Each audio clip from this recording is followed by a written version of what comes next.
with your host, Andrew Romanella.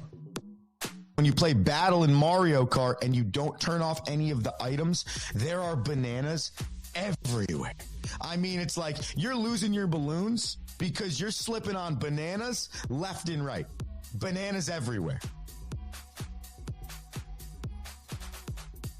What is going on, everybody? Welcome into another edition of The Rome Show here on 12ouncesports.com. We broadcast live on YouTube and on X. I am your host, Andrew Romanella. I got you for the next 25 or 30 minutes or so, and it is a plethora of sports news on the docket today. It is Wednesday. Uh-oh. Guess what day it is? Guess what day it is? Hump Day. That is correct, and it is your Hump Day headlines on a Wednesday here. So that means we give you a little bit of NBA, a little bit of NHL, a little bit of NHL, and of course, a hair of National Football League when it is happening. And that is also definitely happening today. Get in on the action. The Rome Show 1, Instagram, Facebook, TikTok, wherever you get your social media, X, whatever.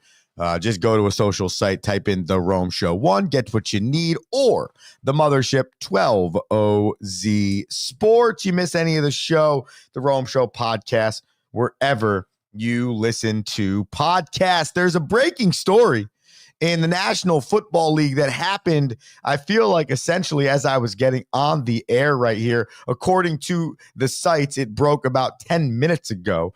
So let's just start here, and we can break this down later on with a little bit more thought behind it. But here's your first Hump Day headline of the day, and that's the Cowboys have traded for Pittsburgh Steelers wide receiver George Pickens in exchange for draft pick compensation. The trade's supposed to be finalized today. Pickens is eligible for a contract extension as he enters the final year of his rookie deal.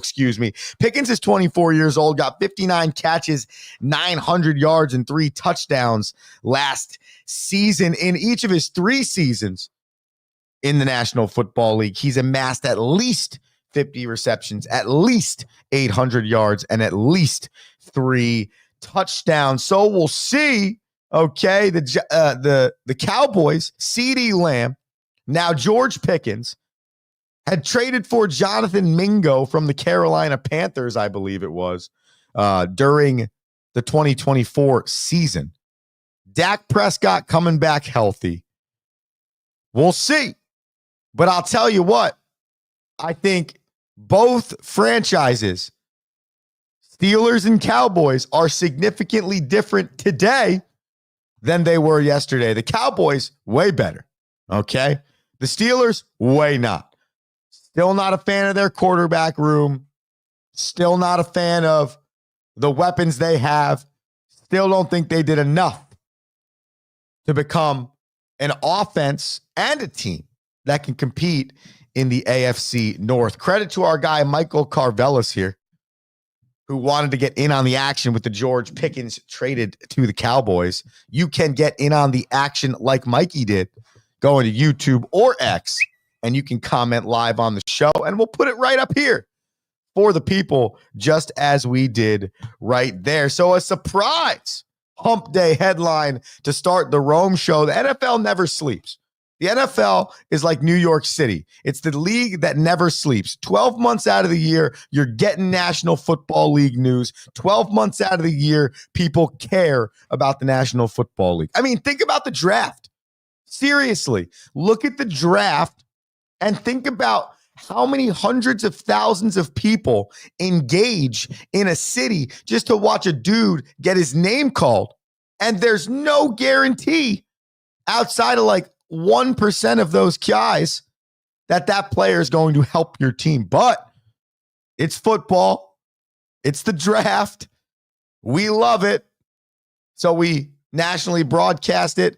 We send 500,000 people go and watch it. And it's probably a more watched sporting event that isn't an actual sporting event than some games in Major League Baseball and other sports. So George Pickens to the Cowboys. We'll find out what that draft pick compensation is as we get deeper into this day. We continue along here with your headlines, and we go to the National Basketball Association. Last night, 2 games to get you fired up. Game 2 in the Eastern Conference semifinals between the Pacers and the Cavaliers. The Pacers took game number 1, for those that do not remember, by a score of 121 to 112. Game number 2 looked like it was all Cleveland Cavaliers, okay? The Cavs were up by 17 after the first quarter.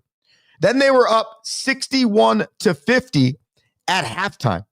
And with as little as 48 seconds remaining in this contest, the Cavaliers were leading by as many as 7 points. And you see where I'm trending here.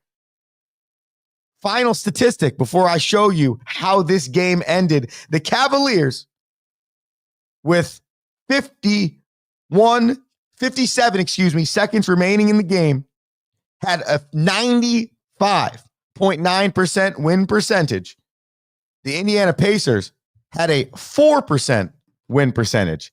And then this happened. The Indiana Pacers in a game 2 stunner. Just hear that one more time, ladies and gentlemen. A 4.1% chance to win the game. It was 57 seconds left. They were down 119 to 112, and they did that. Here's a statistic for you that I thought the people would find interesting. In 1,782 games where a team is down by 7 or more points with 50 or less seconds remaining, the teams in the history of the NBA are 3 and 1,679. Okay. In the last 2 weeks, more specifically 9 days, the Indiana Pacers have 2 of those 3 victories when trailing by 7 or more points under a minute remaining in the game. That's your daily statistic for the people. So Indiana takes a 2-0 lead. Cleveland, the 1 seed, who's looked like an elite level basketball team all year, not looking like that in the postseason. And I said this early on in the postseason, round number 1. I said, what's the bench in Cleveland going to be like? What is the supporting cast going to be like? How deep can you go? Are you strictly only relying on Donovan Mitchell, Jared Allen, Max Strus, right? What is the depth behind the starters on this team? And you saw it in this game. They come out 32-15 in the first quarter. They're up 11 at halftime. They even were up 3. They were up 14 after the third quarter. And why do they only score 21 in the fourth? Why do they get outscored 15 points in the last 12 minutes? Why do they give up 8 points in the final 50 seconds to lose the game? Because they're tired. Because their legs are shot. Because there's not enough depth on this team that you don't have to rely on Jared Allen, Donovan Mitchell playing 36 minutes a night. And maybe that's less than other teams. We've talked about the Knicks in this standpoint as well. But that's also over the course of a long season. You also don't know how each person handles this, what their injury history is like, X, Y, and Z. And by the way, the Pacers have a bona fide star in Tyrese Halliburton on the other side. And you're seeing that right now. And here's the difference in the depth. The Pacers had 5 different starters in double figures between 30 and 36 minutes played. The Pacers also had 4 different bench players play more than 11 minutes in this game, and their bench amassed for 30 of the 120 points scored by their team, and they had 6 different bench players touch the floor. That is hugely important for a team long-term if they're trying to win a championship, and the Pacers have set themselves up beautifully in East semifinal number 1 with a 2-0 series lead. On the flip side, In the Western Conference, we had the Golden State Warriors and the Timberwolves get their series kicked off, and some crazy stuff happened there too. Not in as much in terms of late game-winning shots, but Steph Curry got hurt after playing 13 minutes in this game, and we did not see him return after midway through the second quarter. Looked like he came up lame with a hammy. We'll have to see what goes on there.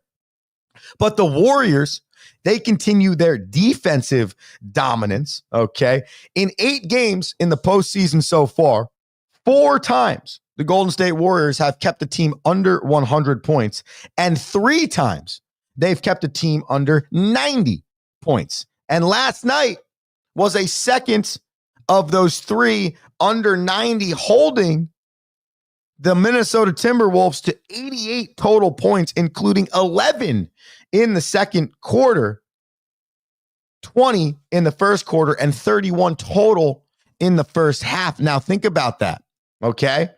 Not only were they able to find a way to win without Steph Curry for roughly 30 minutes of this contest, but they're also finding ways to shut down the other team defensively.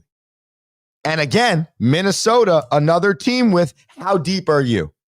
How deep are you? Because if you're not getting Anthony Edwards and Julius Randle to start as guys that are scoring and playing really well for you, I get it. Dante DiVincenzo, great energy guy off the bench. Is he good enough? Naz Reid, is he good enough? They both combined for 26 points last night, but what else is there? And so I think if you're Golden State, their mantra or their identity in this postseason has been defense. Actually, yeah, they got Jimmy Butler now. Of course, you have one of the best, if not the best shooter of all time in Steph Curry, Draymond Green. Buddy Hield's been balling. But at the end of the day, if you look at Golden State, they are founded in this postseason run on defense, and then again, go back to the bench. 4 different players with 11 or more minutes. 4 different players, excuse me. What up, math? 4 different players with 11 or more minutes. And then last night, Golden State played a total of 9 guys off the bench.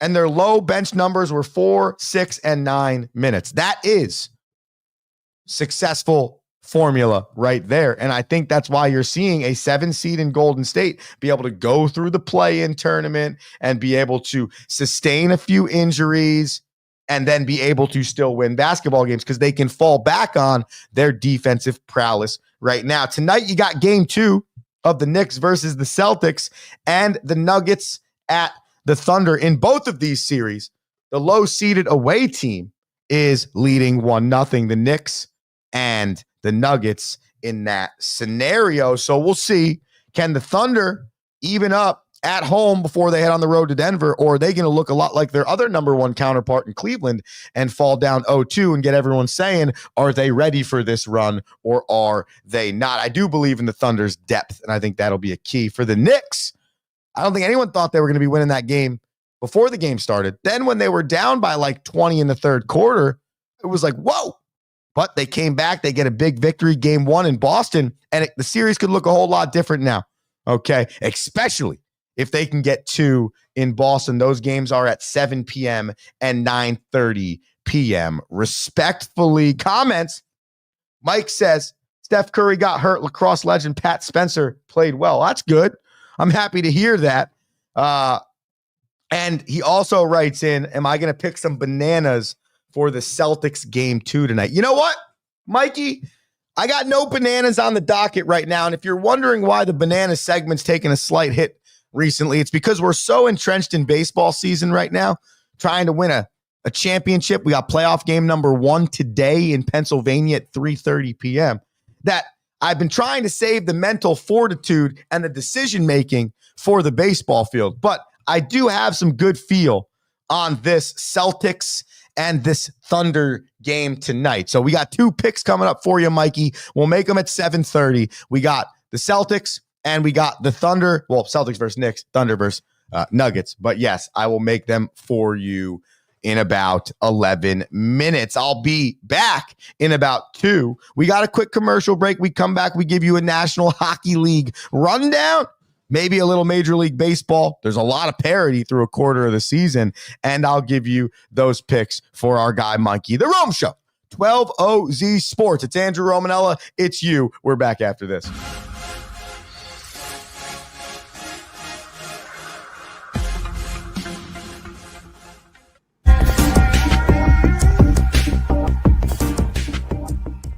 Welcome to MyBookie. You're ready to create an account and start making money. And we're here to help. And remember, you can get a bonus of up to $1,000 on your first deposit. Now you're ready to bet. Just go to mybookie.ag, visit the sports book, click on your bet, and input the amount you want to risk or win in the bet slip. Yes, it's that easy. Just remember, at MyBookie, you play, you win, you get paid.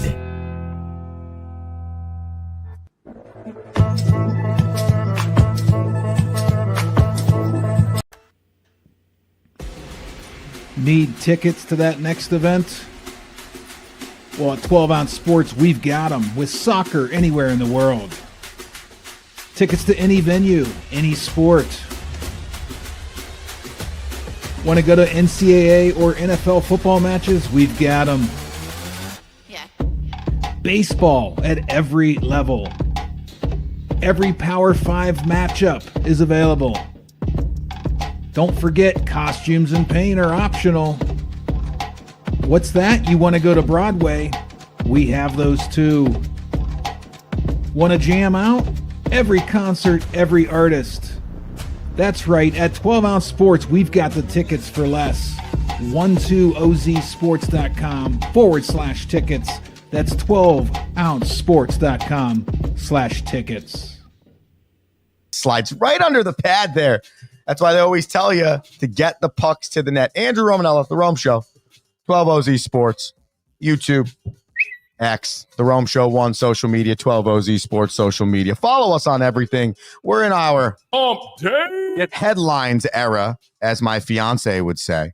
And so we were going through all the things going on in sports, and that was your Carolina game winner last night, 2-1. So they take a 1-0 series lead on the Capitals. Logan Thompson, 31 saves in this game. The game winner was Jacob Slavin, and the game tire was Logan Stenkoven for the Canes. On the flip side, in the Western Conference, the Edmonton Oilers went down early, 2-0 to the Las Vegas Golden Knights, but they scored 1 in the first, but 3 in the third period to win this game 4-2. Zach Hyman with a goal, Leon Draisaitl with a goal, Corey Perry with a goal, and Connor Brown with a goal for the Edmonton Oilers, who also take a 1-0 series lead. Tonight,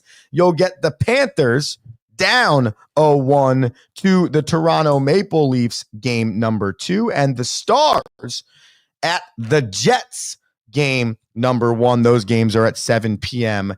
and 9:30 p.m. respectively. Hockey, as we've always talked about on this show, is our favorite postseason. The reason why is because I think anything can happen in the National Hockey League. I think anyone can beat anyone at any given time. I think that you get the most consistent game across the board.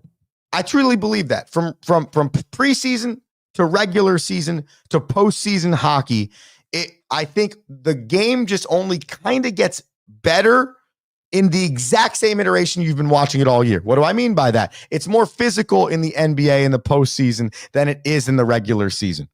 There's more defense in the NBA postseason than there is in the NBA regular season. On game number 1 in the National Hockey League, they will drop gloves and fight each other.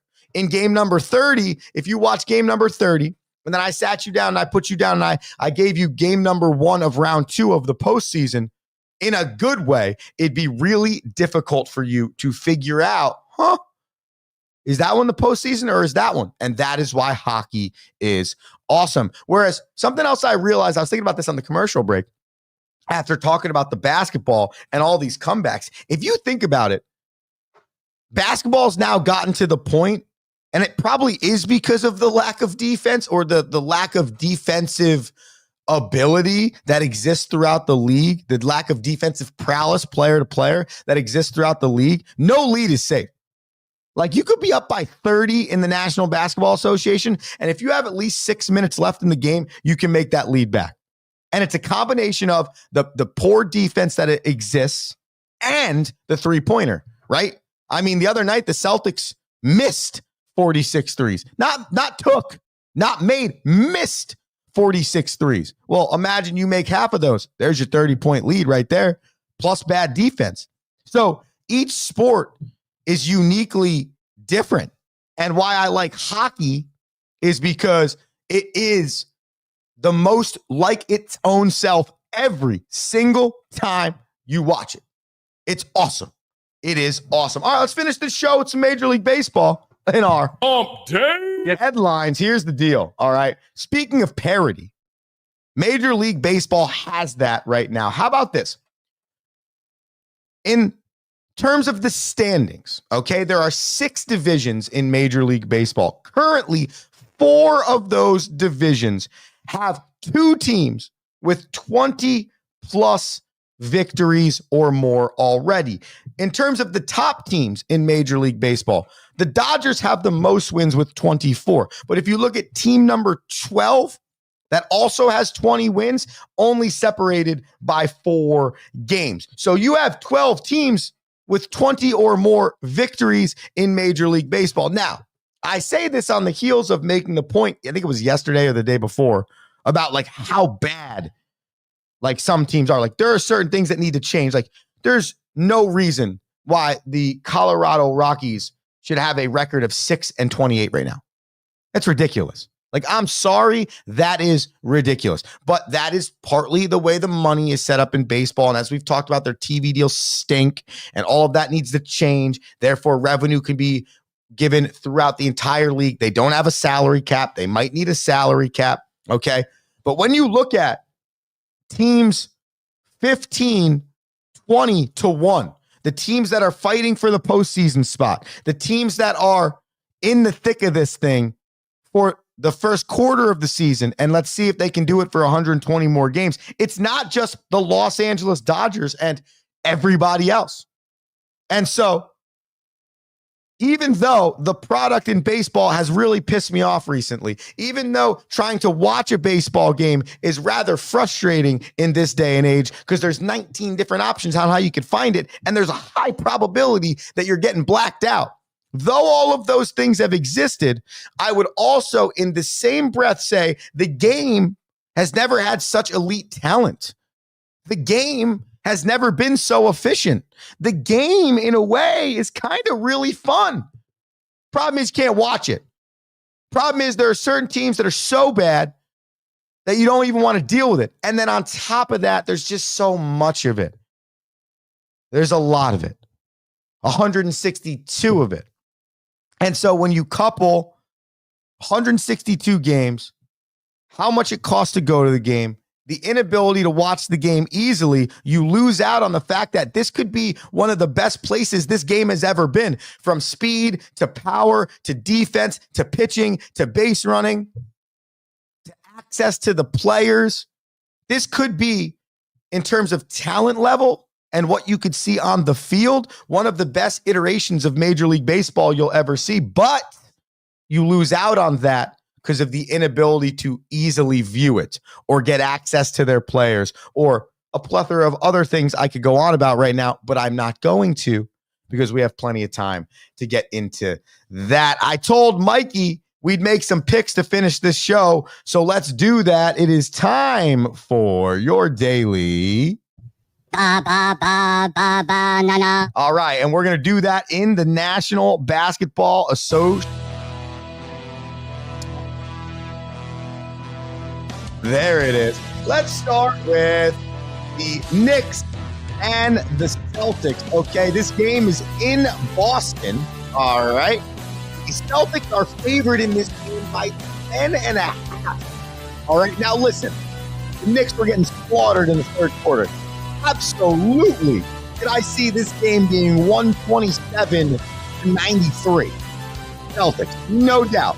But for some reason, there's a DNA inside this Knicks team that I really believe in. And even on their worst day, I believe in it. So I don't think the Knicks are 11 points worse tonight than the Boston Celtics. So give me the New York Knicks at plus the 10.5. If you're on a side jobber, give me Karl Anthony Towns over 20 points. Every time he's under 20 points, I like to take him over on the next day. Then finally, you got OKC favored versus Denver by 10.5. This feels like lazy lines out of Vegas. Like, home team lost the first time. Let's give them a 10.5 point spread on the second one, and it should work out for us. I don't know if that's the case, but it feels that way. It kind of feels like I'm being baited a little bit. It's like I should take both the Celtics. I should take, the Knicks the plus 10.5 and the Nuggets the 10.5. I'm going to take the Knicks there. I'm not going to take the Nuggets there. Give me the Thunder at minus the 10.5 here. Yeah, I believe in Shai Gilgeous-Alexander and crew. I think the Thunder are really good. And I don't care how old or young they are. None of that matters to me. Playoff berths, no playoff, none of that matters to me. I think they're good enough, and I do think they're 11 points better than the Denver Nuggets tonight. So to finish, Knicks at the plus 10.5. Thunder at the minus 10.5, and give me Karl Anthony Towns over 20 points tonight for the Knicks. We're going to end this show right here, but I'll let you know. We got some write-ins. Yeah, we ain't forcing it, Mikey. Don't worry. Knicks plus 10.5. I got you. Mikey agrees with the picks. We love that. We appreciate you, the people. Thank you for tuning in today on this Wednesday. Not fully guaranteed tomorrow and Friday because we will be on the road in the postseason, but I will keep the people posted. Either way, I am Andrew Romanella. This has been the Rome Show here, 12OZ Sports. We're going to be back at some point at 7 o'clock in the morning, and just tune in for it because it'll be great. Until then, this is me saying peace. Thank you for listening.